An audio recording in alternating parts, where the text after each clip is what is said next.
The rock never lets go. Subscribe if you dare, like if your pulse just spiked, and comment if you think you could survive a night on the rock. Because once this story begins, there's no turning back. The siren cut through the fog like a blade. It was just before dawn when guards on Alcatraz froze mid-step, staring at something that shouldn't exist. Cell 152, occupied at lights out, sealed, logged and double-checked, was empty. The bed was neatly made. The blanket folded with military precision. No blood. No struggle. Just absence. Outside the cell, the San Francisco Bay churned violently, cold enough to kill a man in minutes. The currents were unforgiving, pulling anything unlucky enough to fall in straight toward open ocean. Officially, escape from Alcatraz was impossible. Unofficially, someone was missing. Within minutes, the prison snapped into lockdown. Guards moved fast, boots echoing through concrete corridors designed to amplify sound and fear. Count was rerun. Doors were slammed open. Inmates were dragged into the harsh morning light, blinking, silent, watching everything. One man didn't come out. The missing inmate wasn't a petty thief or a drunk caught in the wrong place. His name was deliberately kept off early reports, but everyone inside knew who he was. A repeat escape artist. A man who had slipped out of county jails, transport vans, even a courthouse stairwell. That was why he was here on Alcatraz. The final stop. The place built for men who refused to stay caged. Warden James Johnston arrived as the fog lifted, his expression hard, controlled but tight around the eyes. He'd spent years insisting that Alcatraz wasn't just secure, it was absolute. No corruption. No leniency. No weakness. And now a cell was empty. Investigators from the Bureau were called in immediately. This wasn't just a missing prisoner. It was a direct challenge to the reputation of the most feared prison in America. Every bolt, every vent, every inch of concrete was examined. Nothing was out of place. No broken bars. No forced doors. No signs of tampering. And yet the man was gone. Alcatraz had been designed to break people psychologically. Isolation was the real punishment. Inmates spent up to 23 hours a day alone, locked inside cells barely larger than closets. Conversations were whispers. Eye contact was rare. Hope eroded slowly day by day until even the strongest men stopped planning futures. But this inmate hadn't stopped planning. Investigators began retracing his final weeks. They spoke to guards who remembered him as quiet, observant. Too calm. He followed rules, worked in the prison laundry and never caused trouble. That alone raised suspicion. In a place like Alcatraz, men who went silent were never at rest. They were thinking. Then came the first clue. Behind the sink in his cell, barely visible unless you knew where to look, was damage to the concrete. Not fresh. Not rushed. Carefully carved, grain by grain, hidden behind shadows and noise. Someone had been working patiently, knowing every guard's routine, every shift change, every blind spot. The prison searched the bay. Boats cut through the water. Divers went down into freezing depths. Nothing surfaced. No body. No clothing. No evidence of failure. Official reports would later state the obvious conclusion. The inmate drowned, pulled under by the currents, his body lost forever. Case closed. But that wasn't the end of it. Because days later, during a routine inventory, a guard found something that wasn't supposed to exist. Materials unaccounted for. Items that shouldn't have been accessible. Tools that suggested not just an escape but help. Planning. Coordination. And when investigators followed that trail deeper into the prison's inner workings, they realized something chilling. If one man could vanish from Alcatraz, then someone inside had either helped him, or failed to stop him. And that meant the rock wasn't as unbreakable as the world believed. But what they uncovered next, hidden in plain sight, would force them to question whether this disappearance was an escape at all, or the beginning of something far darker. Cracks in the concrete. By the second week, Alcatraz no longer felt like a prison. It felt like a crime scene that refused to give up its secrets. The official narrative had already begun to harden. The missing inmate was presumed dead. The Bay had taken him. That was the version meant for the public. But inside the walls of the rock, no one truly believed it. Not the guards who walked the tiers at night. Not the inmates who watched everything from behind steel bars. And certainly not the investigators who had started to notice patterns that didn't belong. The cell was re-examined inch by inch. The concrete damage behind the sink wasn't just crude scraping, it was precise. Someone had known exactly where to carve, how deep to go, and when to stop. This wasn't desperation. This was patience. Weeks, maybe months, of quiet work carried out under constant surveillance. The question wasn't how he did it. The question was who else knew. Investigators began pulling duty logs, cross-checking guard rotations against maintenance schedules. That's when the first anomaly appeared. On multiple nights, power fluctuations had been recorded on the same cell block. Minor enough to ignore. Brief enough to explain away. But consistent. Too consistent. A senior guard was interviewed, one of the most trusted men on the island. 20 years of service. No disciplinary marks. When asked about the outages, he shrugged and blamed the aging infrastructure. His hands didn't shake. His voice didn't waver. But his story didn't match the logs. Meanwhile, inmates started talking. Quietly. Carefully.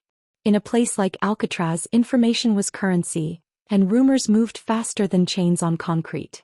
Some claimed the missing man had been practicing for months, training his body in cold showers, strengthening his lungs during work detail.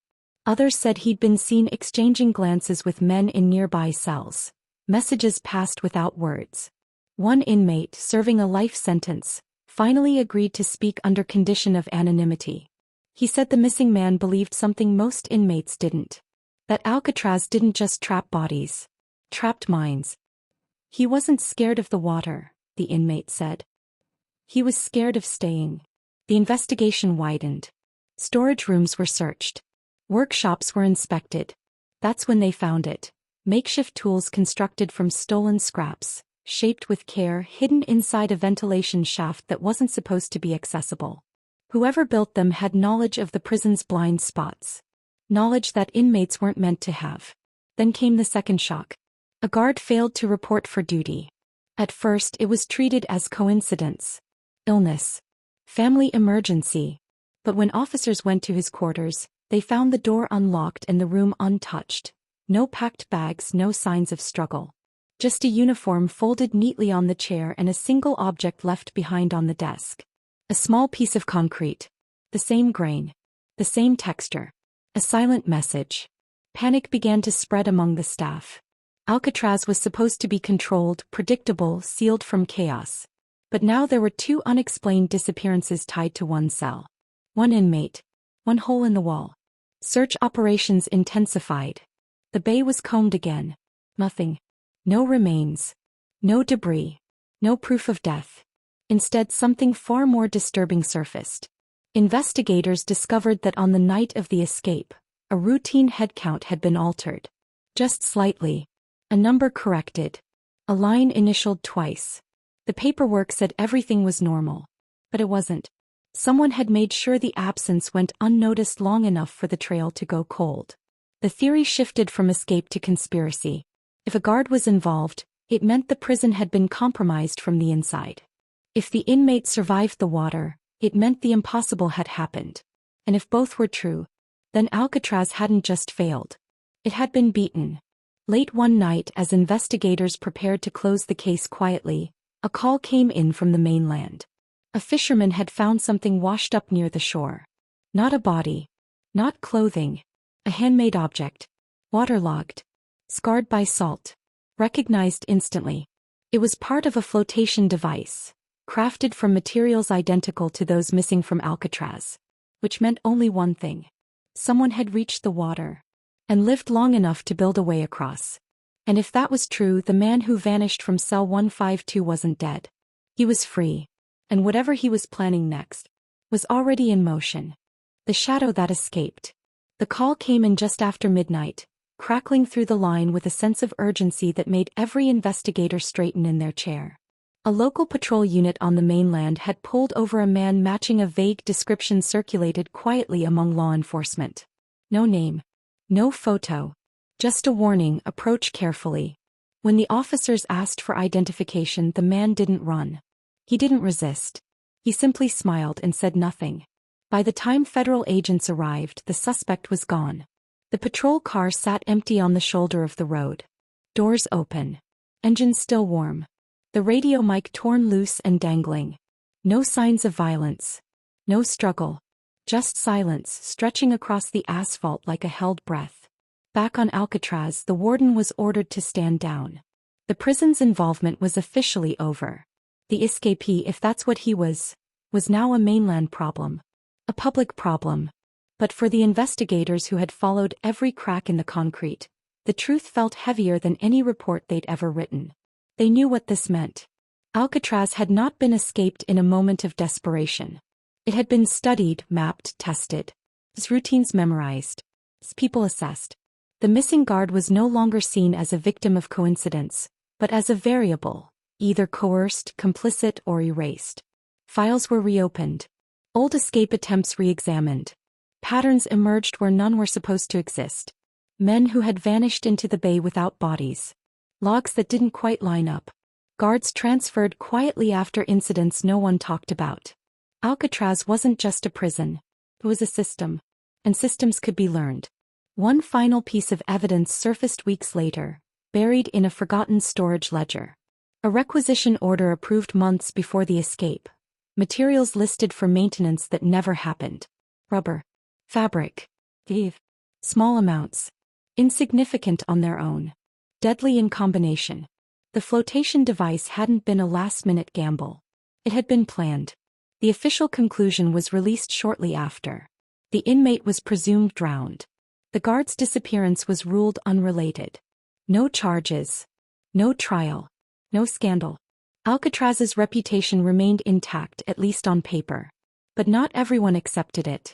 Years later, a retired investigator would admit, off record, that the case was the one that kept him awake. Not because of what was proven, but because of what wasn't. No body meant no certainty. No confession meant no closure. And then came the letter. Postmarked from the Midwest. No return address. Typed, not handwritten. Inside was a single sentence and a small, carefully wrapped object. I left the rock the same way I lived there, unseen. The object was examined under lab lights. Weathered. Pitted by salt. Identified instantly. Concrete. The same kind used in cell 152. The letter was never acknowledged publicly. It was filed away, sealed and classified. Alcatraz would close years later, transformed into a museum where tourists walked the same corridors once ruled by fear. Guides would tell them no one ever escaped alive. And most people would believe it. But sometimes on fog-heavy mornings, park rangers reported something strange. Footprints near restricted areas. Disturbances with no clear cause. And once, briefly, a figure standing near the old cell block at dawn, gone before anyone could get close. Maybe it was imagination. Or maybe Alcatraz never really let go of the men it tried to break. Because some prisons don't just hold criminals. They create legends. And legends don't drown. If this story got under your skin, stay right here. The next one goes even deeper, and you won't want to miss what comes after the truth disappears.